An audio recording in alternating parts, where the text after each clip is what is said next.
Hello everyone, कैसे हैं आप सब। आज हम बात करेंगे इंटरेस्ट एंड पेनल्टी। इंटरेस्ट के सेक्शन की बात करें तो हम बात करेंगे सेक्शन 234 और पेनल्टी का फाइन का बात करेंगे हम 234F। ये जब कब एप्लीकेबल होती है सेक्शन, अगर हम आईटीआर को क्या करते हैं, डिले फाइल करते हैं, या जो हमें टैक्स डिपॉजिट करवाना था उसको हमने डिपॉजिट ही नहीं किया, या किया तो हमने कम डिपॉजिट किया। ये सारी चीजें हमें आज डिस्कस करनी है। ओके जी। अगर आप चैनल पर नए हैं और अभी तक आपने चैनल को सब्सक्राइब नहीं किया है तो कृपया चैनल को सब्सक्राइब कर लें। ओके जी, स्टार्ट करते हैं। तो तीन प्रकार के इंटरेस्ट लगाए जाते हैं सेक्शन 234 के अंदर। सेक्शन 234 के अंदर कितने प्रकार के इंटरेस्ट है? तीन प्रकार के। एक तो सेक्शन 234A। 234A किस लिए होता है? Delay in filing of tax return. अगर हम इनकम टैक्स की रिटर्न ड्यू डेट के बाद फाइल करते हैं, ड्यू डेट के बाद फाइल करते हैं, तो हमारे ऊपर इंटरेस्ट किस सेक्शन के अंडर लगता है? 234A। अब बात करते हैं 234B। तो ये किस लिए होता है? Delay in payment of advance tax. Advance tax की पेमेंट में हम क्या कर देते हैं? डिले कर देते हैं डिपॉजिट करवाने में। तो सेक्शन 234B एप्लीकेबल हो जाएगा। सेक्शन 234C कब लगेगा? अगर हम डेफर कर देते हैं पेमेंट ऑफ एडवांस टैक्स। क्या करते हैं? हम डेफर कर देते हैं एडवांस टैक्स की पेमेंट को। तो बात करें तो 234A तो क्या हुआ? लेट फाइल करते हैं इनकम टैक्स रिटर्न। और 234B और C किसके लिए हो गए? एडवांस टैक्स की पेमेंट के डिले के कारण 234 और 20C का इंटरेस्ट हमारे ऊपर एप्लीकेबल हो जाएगा। अब बात करते हैं सेक्शन 234A। तो 234A के अंदर हमें इंटरेस्ट कितना पे करना पड़ेगा? 1% एवरी मंथ और पार्ट ऑफ मंथ। चाहे हम जैसे काउंट करते हैं, एग्जाम्पल के तौर पर भी हम समझना चाहेंगे कि और ये इंटरेस्ट कब से कब तक काउंट होगा? इंटरेस्ट काउंट होगा ड्यू डेट से लेकर के जब हम एक्चुअली रिटर्न फाइल करते हैं, तब तक हमें क्या लग जाएगा? इंटरेस्ट लग जाएगा। किस रेट से? 1% एवरी मंथ और पार्ट ऑफ द मंथ।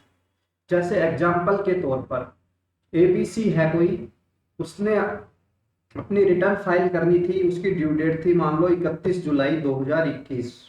उसको टैक्स पे करना था रिटर्न में 2 लाख रुपए का। बट उसने रिटर्न क्या नहीं की, फाइल नहीं की 31 जुलाई 2021 तक। उसके बाद उसने क्या की? रिटर्न फाइल की। कब? 2 दिसंबर 2021। ये हम मान के चल रहे हैं कि ड्यू डेट कोई एक्सटेंड नहीं हुई है। तो हम एग्जाम्पल समझने की कोशिश करते हैं कि कोई ड्यू डेट एक्सटेंड नहीं हुई थी। 31 जुलाई ही क्या थी? लास्ट डेट थी। और उसने फाइल कब की? 2 दिसंबर को। तो कितने मंथ डिले की फाइल? अगस्त, सितंबर, अक्टूबर, नवंबर और दिसंबर। तो कितने मंथ हो गए टोटल? 5 मंथ डिले फाइल की है। तो 1% एवरी मंथ और पार्ट ऑफ मंथ। तो 5% हमें क्या लग जाएगा? इंटरेस्ट लग जाएगा जो टैक्स अमाउंट था। तो टैक्स अमाउंट कितना है? 2 लाख। 2 लाख का हम 5% कैलकुलेट करेंगे तो कितना आएगा? 10,000। तो 10,000 हमें इंटरेस्ट के रूप में 234A के पे करना पड़ जाएगा। सेक्शन 234A में 10,000 रुपए का इंटरेस्ट एबीसी पर लग जाएगा। ओके जी। अब बात करते हैं सेक्शन 234B। सेक्शन 234B दो केसेस में लगेगा 234B। एक तो हम क्या थे? एडवांस टैक्स पे करने के लिए लाइबल है, लाइबल टू पे एडवांस टैक्स। बट फेल, हमने क्या नहीं किया? बट डिपॉजिट ही नहीं किया। एडवांस टैक्स पे करना था हमें, एडवांस टैक्स, बट हमने एडवांस टैक्स पे ही नहीं किया। अगर हम सेकंड बात बोले तो कि हमने एडवांस टैक्स पे तो किया है, बट हमने कितना पे किया है? Less than 90% of the tax. जितना हमें टैक्स डिपॉजिट करवाना था उसका हमने 90% से कम टैक्स डिपॉजिट किया है, एडवांस टैक्स डिपॉजिट किया है। तो हमारे ऊपर 234B एप्लीकेबल हो जाएगा और हमारे ऊपर इंटरेस्ट लग जाएगा। इंटरेस्ट का वही रेट होता है, सिंपल इंटरेस्ट लगेगा at the rate 1% per month और पार्ट ऑफ द मंथ। और ये इंटरेस्ट कब से लगेगा हमारे ऊपर? ये लगेगा जी फाइनेंशियल ईयर जब एंड होगा तो कब से, मतलब from 1 April of the assessment year, from 1 April of the assessment year. और जब हम 90% की जो लिमिट कैलकुलेट करेंगे, ये लिमिट आएगी टीडीएस माइनस करने के बाद। जो हमारा टीडीएस डिडक्ट हो गया है वो माइनस कर देंगे इस 90% की लिमिट को काउंट करने से पहले। इस 90% की लिमिट में टीडीएस को हम हटा देंगे। ओके जी, क्योंकि वो भी टीडीएस भी एक तरीके की टैक्स डिपॉजिट ही है, हमारे थ्रू पेमेंट ही होती है। अब बात करें सेक्शन 234C। सेक्शन 234C कब लगता है? ये भी एडवांस टैक्स इंस्टॉलमेंट की हम क्या करते हैं, डेफर कर देते हैं। एडवांस टैक्स हमें कितनी इंस्टॉलमेंट में पे करना होता है? 4 इंस्टॉलमेंट में। तो कब तक फर्स्ट इंस्टॉलमेंट होती है? 15 जून तक। 15 जून तक हमें कितना पे करना होता है? 15%। 15 सितंबर तक हमें पे करना होता है 45%। फिर बात करें 15 दिसंबर की, तो 15 दिसंबर तक हमें पे करना होता है 75%। और 15 मार्च तक जो भी हमारी 100% एडवांस टैक्स की लायबिलिटी है वो हमें डिपॉजिट करवानी होती है।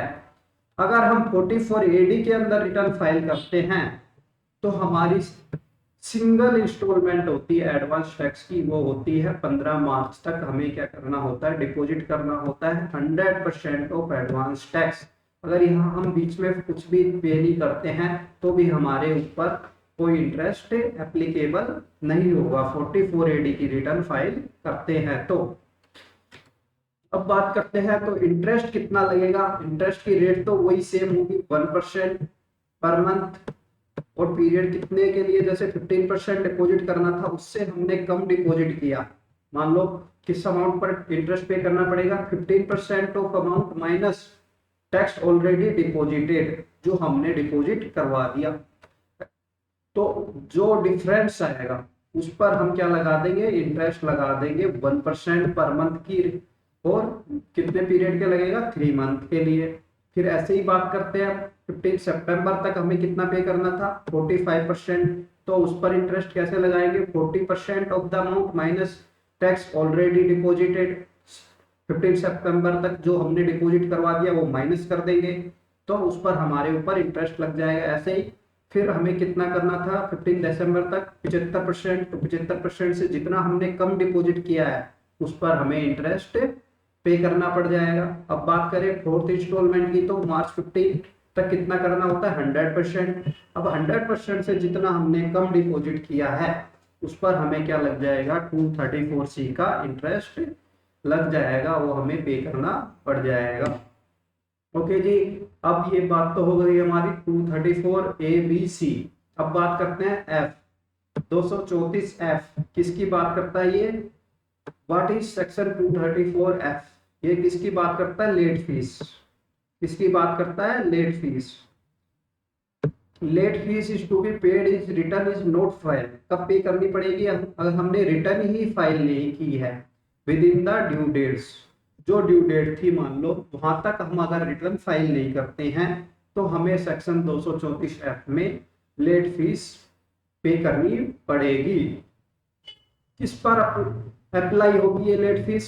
सभी एसएससी पे, चाहे वो इंडिविजुअल है, फर्म है, एचयूएफ है, कंपनी है, उससे कोई फर्क नहीं पड़ता। अगर हम ड्यू डेट के बाद रिटर्न फाइल करते हैं तो हमें लेट फीस पे करनी ही पड़ेगी। अब ये लेट फीस कितनी पे करनी पड़ेगी? अगर हमारी इनकम क्या है? 5 लाख से ज्यादा है। 5 लाख से क्या है? हमारी इनकम ज्यादा है और हम रिटर्न फाइल करते हैं, मान लो ड्यू डेट थी हमारी 31 जुलाई, और 31 जुलाई के बाद बट 31 दिसंबर से पहले ही हमने फाइल कर दी तो हमारे ऊपर पेनल्टी ये फाइन लगेगा 5,000 रुपए का। और 31 दिसंबर के बाद हम फाइल करते हैं तो हमारे ऊपर फाइन लग जाएगा 10,000 रुपए का। और अगर हमारी इनकम क्या है? 5 लाख या उससे कम है, 5 लाख या उससे कम है, तो फीस लगेगी हमारे ऊपर 1,000 रुपीज। तो लेट फीस कितनी लगेगी? 1,000 रुपीज। वही चालान कौन सा बनेगा? चालान 280 के अंदर ही हमें सेल्फ असेसमेंट टैक्स के अंदर हम क्या कर देंगे? लेट फीस को डिपॉजिट करवा देंगे। हम टैक्स कॉलम में डालकर भी इसे डिपॉजिट कर सकते हैं। ओके जी, please like and subscribe the channel. Thank you so much. Okay जी, धन्यवाद। अगर अभी तक आपने चैनल को सब्सक्राइब नहीं किया है तो कृपया सब्सक्राइब कर